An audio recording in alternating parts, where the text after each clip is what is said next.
सो consciousness क्या है? The source of all knowledge. तो हम जो भी अगर बैठ के यहाँ पर समझ रहे हैं या फिर हम पढ़ रहे हैं तो ये भी एक कॉन्शियसनेस है, माइक्रोकॉस्मिक लेवल, बट इससे भी ऊपर काफ़ी चीज़ें हैं। So we have to go to that point. So how you can upgrade yourself? So that is the consciousness. So सत चित आनंद, सत एग्जिस्टेंस जो हमने जी लिया है या जी रहे हैं. Consciousness means the self awareness. तो हमने जी के क्या सीखा? खुद के लिए सेल्फ अवेयर हुए कि हम कुछ है ही नहीं. तो जहाँ हम जाएंगे, मतलब हम तो वैसे कहीं नहीं जाने वाले, क्योंकि मरने के बाद कोई कहीं नहीं जाता है, वो डिजॉल्व हो जाता है इस नेचर में, और वही अल्टीमेट रियलिटी है, विच इज़ दी स्टिलनेस, और you can say a pure state, pure awareness. So उसके बाद और फिर वहाँ पर जहाँ पर कुछ है नहीं, where there is no processes, तो वहाँ पर क्या होगा? ब्लिस, आनंदा.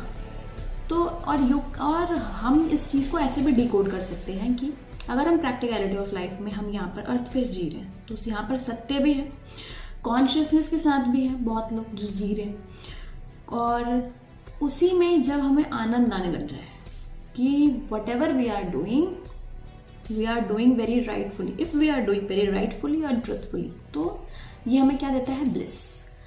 तो ये स्टेप बाय स्टेप है. हम बहुत छोटे लेवल से समझना शुरू करते हैं, फिर हम बड़े लेवल तक जाना चाहते हैं, फिर बड़े लेवल पे जाने के समझ आता है कि nothing is there. So we are all here just to upgrade our consciousness and to learn so many things, because we are the human, जो सबसे ब्यूटिफुल क्रिएचर है इस नेचर का, सबसे beautiful, because we have the ability, we have brain, we have mind. So हमारा coordination, हमारा complex system ही इतना अच्छा है, so that we can identify, we can hold anything, we can make anything. So we have those powers. तो ब्रह्मांड से हम लोग हैं, तो we are the ब्रह्मांड itself, right? क्योंकि हम ब्रह्मांड से आए हुए हैं, तो हम ब्रह्मांड itself है, because we all have powers. But हम इन चीज़ों को भूल चुके हैं, because हमें लगता है कि जो हम अभी जी रहे हैं या जिन चीज़ों में हम फंसे हुए हैं वही लाइफ है. But that's not true. We will do something good in the next session. Thank you.